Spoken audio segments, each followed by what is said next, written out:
স্বাগতম। আমি তানজিমা মুরসালিন খানম, সহকারী অধ্যাপক অর্থনীতি, সরকারি শহীদ আদর্শ কলেজ, নান্দাইল, ময়মনসিংহ। আজকে আমি একাদশ শ্রেণীর ছেলেমেয়েদেরকে নিয়ে ক্লাস করব। আমার বিষয়বস্তু হচ্ছে, আলোচ্য বিষয়বস্তু হচ্ছে মূলধন। আমরা করব মূলধন কাকে বলে, মূলধনের সংজ্ঞা। আমরা জানি মূলধন হচ্ছে মানুষের শ্রমের দ্বারা উৎপাদিত যে উপাদান, যে মানুষের শ্রমের দ্বারা উৎপাদিত যে সম্পদ পুনরায় অধিকতর উৎপাদন কাজে নিয়োজিত হয় তাকে মূলধন বলা হয়। অর্থাৎ অধ্যাপক বড়মার্কের ভাষায় capital is the produced means of production. অর্থাৎ যে উৎপাদন অতীত শ্রম এবং অতীত সম্পদ থেকে উৎপাদিত হয়ে বর্তমান ভবিষ্যতে অধিক উৎপাদন বা অধিক আয়ের কাজে নিয়োজিত থাকে তাকেই বলা হয় মূলধন। কাজেই মূলধনকে বলা যায় অতীত শ্রম এবং অতীত প্রাকৃতিক সম্পদের যুক্ত প্রক্রিয়ায় যে উপাদান আমাদের অধিকতর উৎপাদন কাজে নিয়োজিত হয় তাকে আমরা মূলধন বলে থাকি। যেমন আমরা মনে করতে পারি কৃষক যে বীজ ধান উৎপাদন করে, কৃষক যে ধান উৎপাদন করে তার সবটাই ভোগের কাজে লাগে না, ভবিষ্যতে পরের বছরের বীজ ধান হিসাবে কিছুটা তুলে রাখা হয়। কাজেই এটাই সেই বীজ ধানটাই তখন হচ্ছে মূলধন।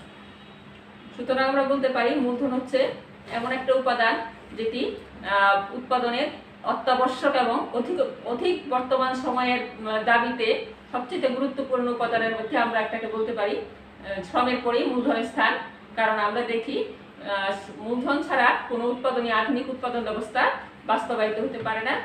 মূলধন অধিকতর উৎপাদন কাজে আমাদেরকে সহায়তা করে। কাজেই এক কথায় আমরা বলতে পারি যে উপাদান অতীতের উৎপাদনের ফসল বা অতীতে শ্রমিক এবং প্রাকৃতিক সম্পদের যুক্ত প্রক্রিয়ায় যে উপাদান বর্তমানে অধিকতর উৎপাদন কাজে নিয়োজিত তাকেই বলা যায় মূলধন। ব্রিটিশ অর্থনীতিবিদ রিয়ান ক্রস মূলধনের তিনটি রূপের কথা বলেন। প্রথমত দেখা যায় যেটা স্থায়ী মূলধন, অর্থাৎ সরাসরি ব্যবহৃত হয়, আর্থিক মূলধন এবং ঋণ মূলধন, যেটা বন্ড, শেয়ার ইত্যাদি। এখন আমরা আসব মূলধনের বৈশিষ্ট্য আলোচনায়। তো মূলধনের বৈশিষ্ট্যের ভিতরে প্রথমেই আমরা দেখি উৎপাদনের উৎপাদিত উপাদান। মূলধন কোনো প্রাকৃতিক, কোনো প্রকৃতির দান নয়। অতীতে শ্রম এবং প্রাকৃতিক সম্পদের সাহায্যে যে উৎপাদন হয় তারই বাড়তি অংশটুকু বা তারই একটা রূপ হচ্ছে মূলধন। মূলধন শ্রমিক এবং প্রাকৃতিক সম্পদের যুক্ত অতীত প্রচেষ্টার যুক্ত ফসল বা যুক্ত ফল, যেটা বর্তমানে মূলধন হিসাবে উৎপাদন কাজে লাগানো হয়। মূলধন উৎপাদনশীল।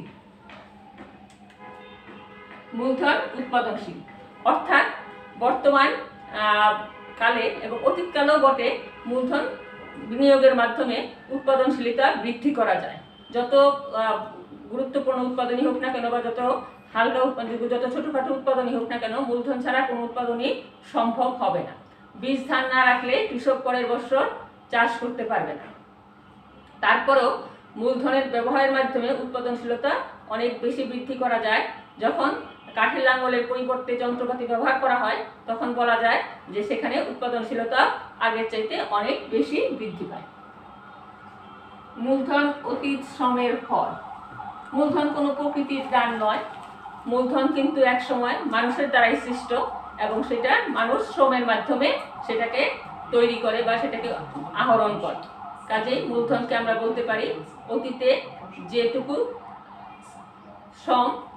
শ্রমের মাধ্যমে মানুষ উৎপাদিত করে তাই পরবর্তীকালে ব্যবহৃত না হয়ে ভবিষ্যতে অধিক আয় উপার্জনের জন্য রাখা হয়, সেটাই হচ্ছে মূলধন। কাজেই বলা যায় মূলধন অতীত শ্রমের ফল। সঞ্চয়ের ফল।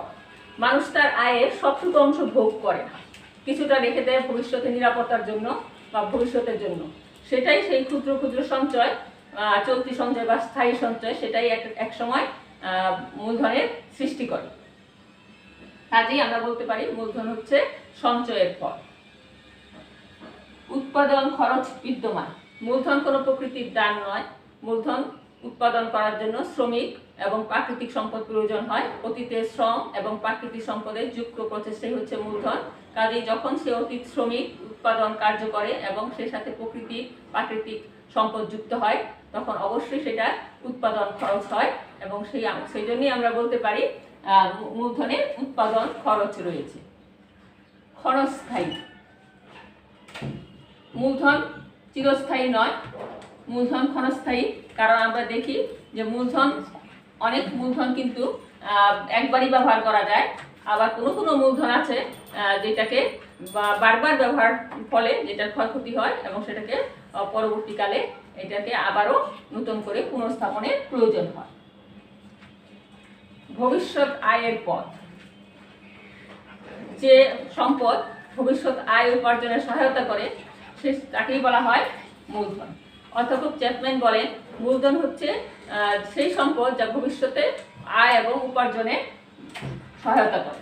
কাজেই আমরা দেখি যে বর্তমান সম্পদকে ভবিষ্যতের জন্য সংরক্ষিত রেখে ভবিষ্যৎকে অধিকতর উৎপাদন কাজে নিয়োগ করার মাধ্যমে মূলধনের ব্যবহার করা হয়। কাজেই বলা হয় ভবিষ্যৎ আয়ের পথ হচ্ছে মূলধন। ভবিষ্যতে অধিকতর আয় উপার্জনের জন্য মূলধন ব্যবহার করা হয়। সমজাতীয় নয়, অর্থাৎ মূলধন একই রকম নয় বা একই এককগুলিও সমজাতীয় নয়। বিভিন্ন প্রকার উপাদানের সমষ্টি হচ্ছে মূলধন, যাদের এক একটা ক্রিয়াগত কাজ, এক একটা কর্মশীলতা এক এক ধরনের, এক একটার গুণগত মান এক এক ধরনের, তাদের সমষ্টিগত সংমিশ্রণের মাধ্যমেই কিন্তু মূলধন ব্যবহৃত হয় কোনো একটা উৎপাদনে।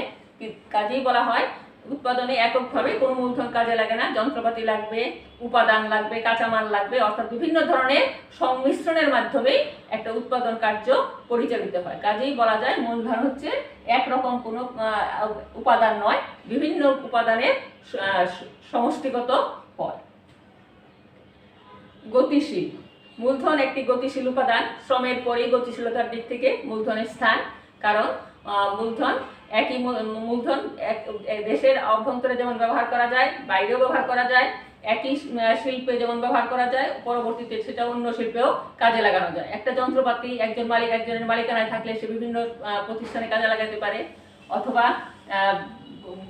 আর্থিক যে মূলধন, অথবা সেটাকে আমরা বড় বড় যন্ত্রপাতি সেটা আমরা এক দেশ থেকে অন্য দেশের গতিশীলতার মাধ্যমে নিয়ে ব্যবহার করতে পারি। মূলধন একটি নিষ্ক্রিয় উপাদান। মূলধনের আরেকটা বৈশিষ্ট্য হচ্ছে মূলধন একটা নিষ্ক্রিয় উপাদান, অর্থাৎ যন্ত্রপাতি, দালান কোঠা, অন্যান্য বড় বড় ধরনের জিনিস বা ধানি বলি, লাঙ্গল বলি, যেটাই হোক, মূলধন কখনোই কাজ করতে পারবে না যদি সেই সাথে শ্রমিক যুক্ত না হয়। কাজেই আমরা বলতে পারি মূলধনের একক কোনো ক্ষমতা নাই, শ্রম ছাড়া মূলধন অর্থহীন। এবার আমরা আসব মূলধনের প্রকারভেদ আলোচনায়। অর্থাৎ মূলধন বিভিন্ন রকম হতে পারে, তার প্রকারভেদটা আমরা একটা ছকের মাধ্যমে দেখাচ্ছি, তারপর সেটাকে আমরা ব্যাখ্যা করব। স্থায়িত্বের ভিত্তিতে মূলধনকে আমরা প্রথমত দুই ভাগে ভাগ করতে পারি। স্থায়িত্বের ভিত্তিতে দুই ভাগে ভাগ করতে পারি, একটা হচ্ছে স্থায়ী মূলধন আর একটা চলতি বা কার্যকরী মূলধন। স্থায়ী মূলধন সেই মূলধন যা বারবার ব্যবহার করা যায়, একাধিকবার বা অনেক বছর ধরে ব্যবহার করলেও যে মূলধন শেষ হয়ে যায় না তাকে বলা হয় স্থায়ী মূলধন।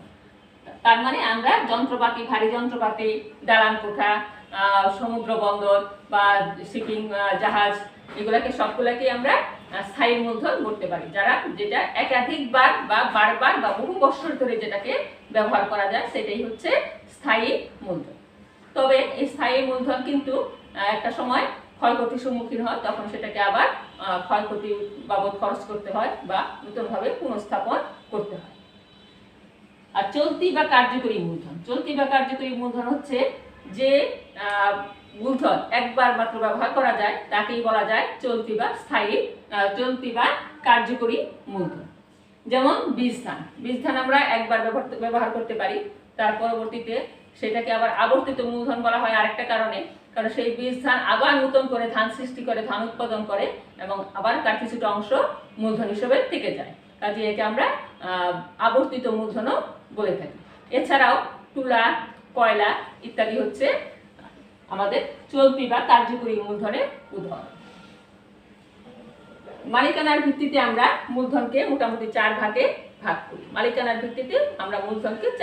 ভাগ করি। ব্যক্তিগত, সামাজিক, জাতীয় এবং আন্তর্জাতিক মূলধন। ব্যক্তিগত মূলধন হচ্ছে যে মূলধন মানুষের ব্যক্তিগত মালিকানায় থাকে তাকে বলা যায় ব্যক্তিগত মূলধন। যেমন আমি একটু উৎপাদন কার্য পরিচালনা করবো আমার সম্পূর্ণ ব্যক্তিগত পর্যায়ে, তখন সেটাকে ব্যক্তিগত মূলধন বলা হবে। যেমন আমার একটা সেলাই মেশিন থাকতে পারে, আমার কাঠের লাঙ্গল থাকতে পারে, ডাক্তারের যন্ত্রপাতি যেগুলি সেগুলো ব্যক্তিগত পর্যায়ে যখন থাকবে, সরকারি পর্যায়ে না, তখন সেটা ব্যক্তিগত মূলধনের আওতাভুক্ত হবে। সামাজিক মূলধন হচ্ছে সেই সেই মূলধন যা আমাদের সমাজের আমরা সবাই যার মালিকানা ভোগ করে থাকি, যেমন পার্ক, বড় উদ্যান, বড় ধরনের পর্যটন কেন্দ্র, এগুলোকে আমরা সামাজিক মূলধন বলে থাকি। জাতীয় মূলধন হচ্ছে ব্যক্তিগত ও সামাজিক মূলধন যার সমষ্টিগত রূপ, যা মূলত আমরা একজন দেশের মানুষ হিসেবে বা একটা জাতীয় পর্যায়ে যার মালিকানা সবার উপরই বর্তায়, অর্থাৎ ব্যক্তিগত সামাজিক মূলধনের সমষ্টিগত রূপ হচ্ছে জাতীয় মূলধন। আন্তর্জাতিক মূলধন হচ্ছে সেটা যেটা একটা স্বাধীন সার্বভৌম দেশ হিসাবে যার মালিকানা সবার উপরই থাকে, সেটা হচ্ছে আন্তর্জাতিক মূলধন। যেমন আন্তর্জাতিক অর্থ তহবিল, যে আমরা আন্তর্জাতিক মূলধনের উদাহরণ হিসাবে নিতে পারি। ব্যবহারের ভিত্তিতে আবার মূলধনকে দুই ভাগে ভাগ করা যায়, একটা হচ্ছে আবদ্ধ বা নিমজ্জমান, আরেকটা হচ্ছে ভাসমান। আবদ্ধ বা নিমজ্জমান মূলধন হচ্ছে ওই মূলধন যেটাকে একটা কাজেই ব্যবহার করা যায়। যেমন লোহা গোলানোর চুল্লি, যে চুলা থাকে লোহা গোলানোর জন্য, তাকে শুধু লোহাই গোলানো যায়, তা দিয়ে অন্য কোনো কাজ করা যাবে না। আবার কাঠের লাঙ্গল শুধুমাত্র কৃষিকাজে লাগবে, অন্য কোনো কাজ করা যাবে না, তাকে বলা যাবে আবদ্ধ বা নিমজ্জমান মূলধন, অর্থাৎ একটা নির্দিষ্ট কাজেই সেটা ব্যবহার হবে। আর ভাসমান মূলধন হচ্ছে ওই মূলধন যে মূলধনটাকে একাধিক উৎপাদনের উদ্দেশ্যে বিভিন্ন জায়গায় ব্যবহার করা যাবে। যেমন বিদ্যুৎ, কাঁচামাল ইত্যাদি আমরা বিভিন্ন জায়গায় বিভিন্নভাবে বিভিন্ন উৎপাদনের ক্ষেত্রে ব্যবহার করতে পারি। এক ধরনের উৎপাদন না, যখন একই ধরনের উৎপাদনে যে মূলধনটা কাজে লাগবে সেটা হচ্ছে আবদ্ধ বা নিমজ্জমান মূলধন, এবং একাধিক উৎপাদনের উদ্দেশ্যে যেটা ব্যবহার করা যায় সেটা হচ্ছে ভাসমান মূলধন। আবার ভোগের ভিত্তিতে মূলধনকে দুই ভাগে ভাগ করা যায়, একটা হচ্ছে উৎপাদক মূলধন আর একটা হচ্ছে ভোগ্য মূলধন।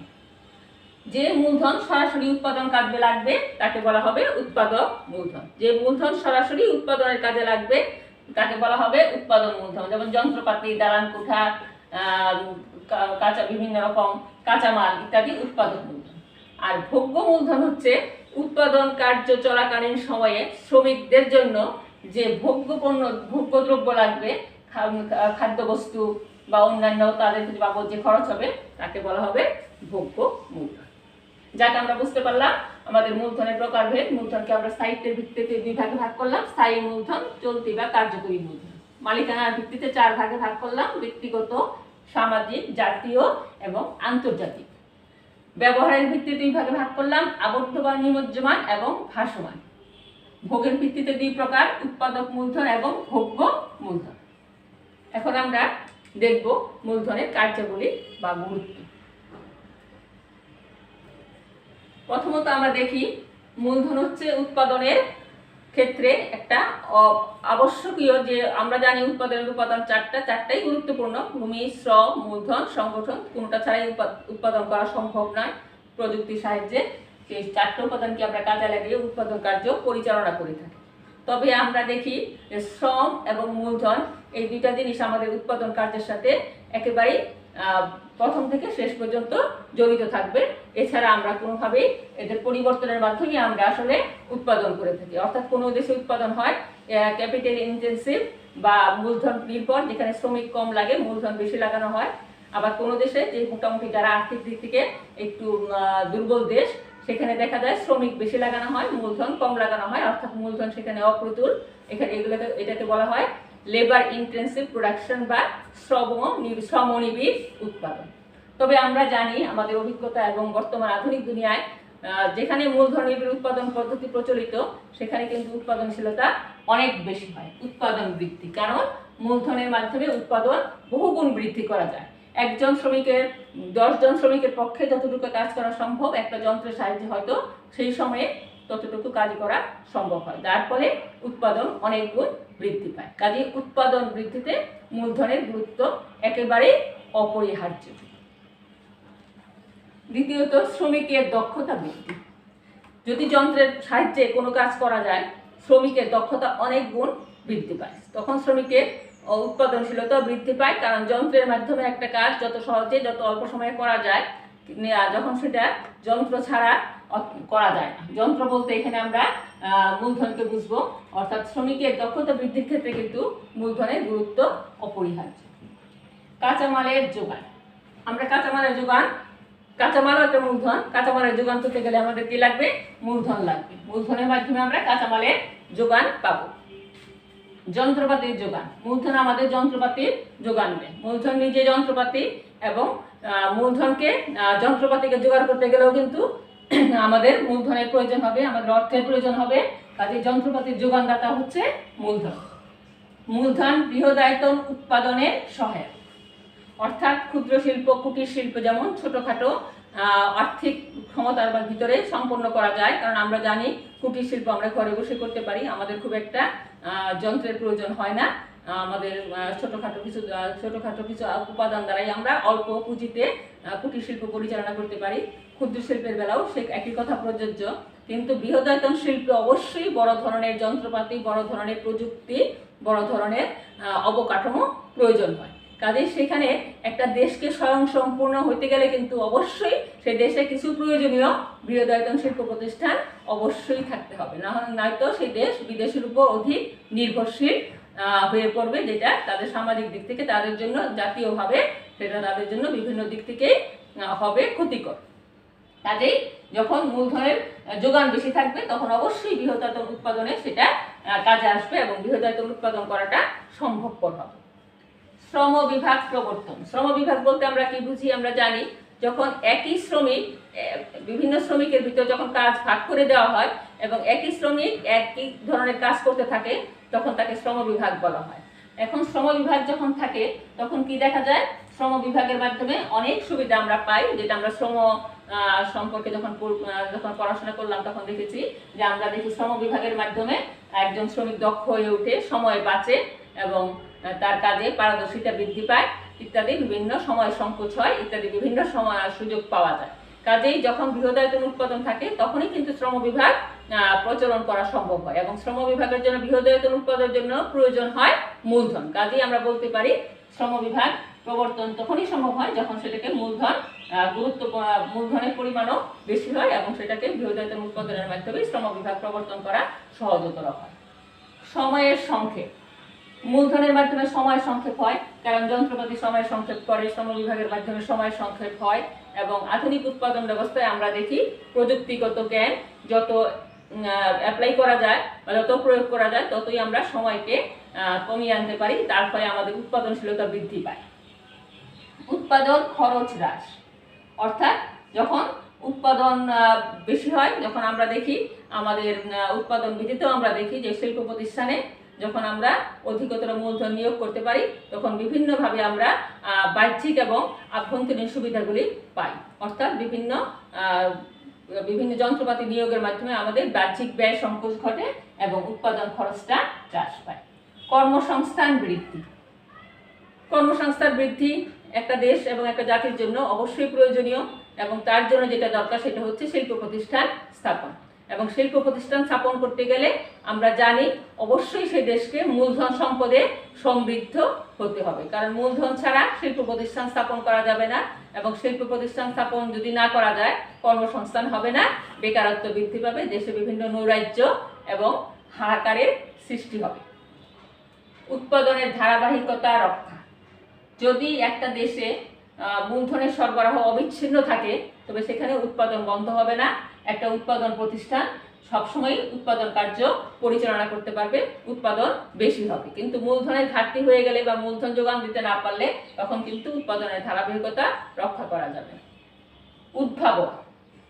যখন প্রযুক্তিগত উন্নয়ন হয় তখনই উদ্ভাবনের সুযোগ সৃষ্টি হয়, এবং উদ্ভাবনের সুযোগ সৃষ্টির জন্য কি প্রয়োজন?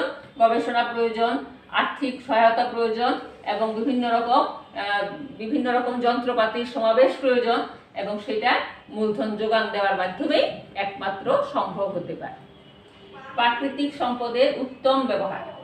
একটা দেশ প্রাকৃতিক সম্পদে সমৃদ্ধ হতে পারে, কিন্তু সেই সম্পদটাকে যদি সেই দেশ নিজস্ব শিল্প প্রতিষ্ঠানের মাধ্যমে কাজে লাগাইতে পারে তার চাইতে ভালো আর কিছু হতে পারে না।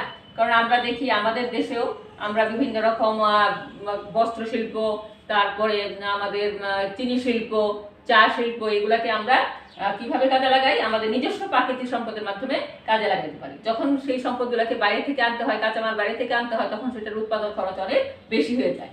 আর দ্বিতীয়ত, আমরা ওই সম্পদগুলোকে, নিজের সম্পদগুলোকে নিজে যখন কাজে লাগাতে পারি, তখন সেটাই আমাদের জন্য সর্বোত্তম সেই সম্পদের ব্যবহার। আর্থ সামাজিক অবকাঠামো উন্নয়ন। আর্থ সামাজিক অবকাঠামো বলতে আমরা কি বুঝি?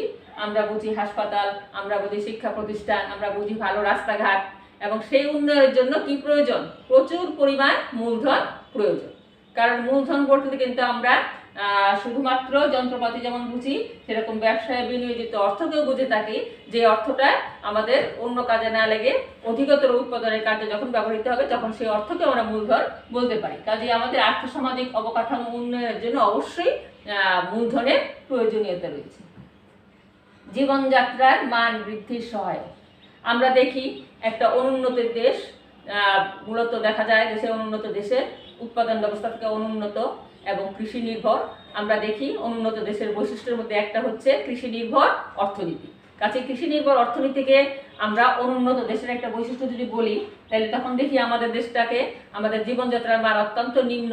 কারণ যখন সেই কৃষিটা সেই প্রাচীন আমলের নিয়ম অনুযায়ী পরিচালিত হয়, অর্থাৎ কোনো আধুনিক যন্ত্রপাতি যেখানে ব্যবহার করা হয় না, বা যেখানে কোনো শিক্ষিত জনগোষ্ঠী থাকে না, তখন কিন্তু সেই কৃষির উৎপাদনশীলতা বা ফলনশীলতা অনেক কম হয়।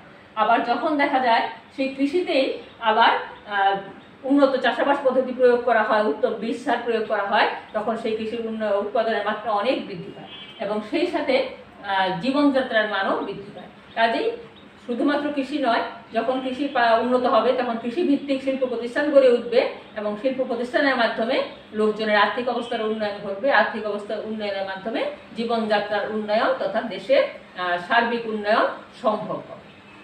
পুঁজিবাদী ব্যবস্থায় মূলধনের গুরুত্ব। আমরা জানি পুঁজিবাদী ব্যবস্থায় মূলধন হচ্ছে উৎপাদনের প্রথম উপাদানই বলা যায়, কারণ পুঁজিবাদী ব্যবস্থার ভিত্তিতেই হচ্ছে মূলধন নিয়োগ। মূলধন নিয়োগের মাধ্যমেই পুঁজিবাদী ব্যবস্থা তার উৎপাদন কার্য পরিচালনা করে, কারণ সেখানে শ্রমিক শোষিত হয় এবং দেখা যায় সেখানে পুঁজিপতিরা অধিক মুনাফা লাভের জন্য অধিক পরিমাণে মূলধন নিয়োগ করে এবং শ্রমিককে সেখানে ততটা গুরুত্ব দেওয়া হয় না, যদিও কোনো উৎপাদন কার্যই শ্রমিক ছাড়া পরিচালিত হওয়া সম্ভব। যাক, আজকের ক্লাস আমি এখানে শেষ করব। আমরা আগামী ক্লাসে মূলধনের গঠন প্রক্রিয়া এবং শ্রমের গতিশীলতা পড়ার ইচ্ছা রাখি।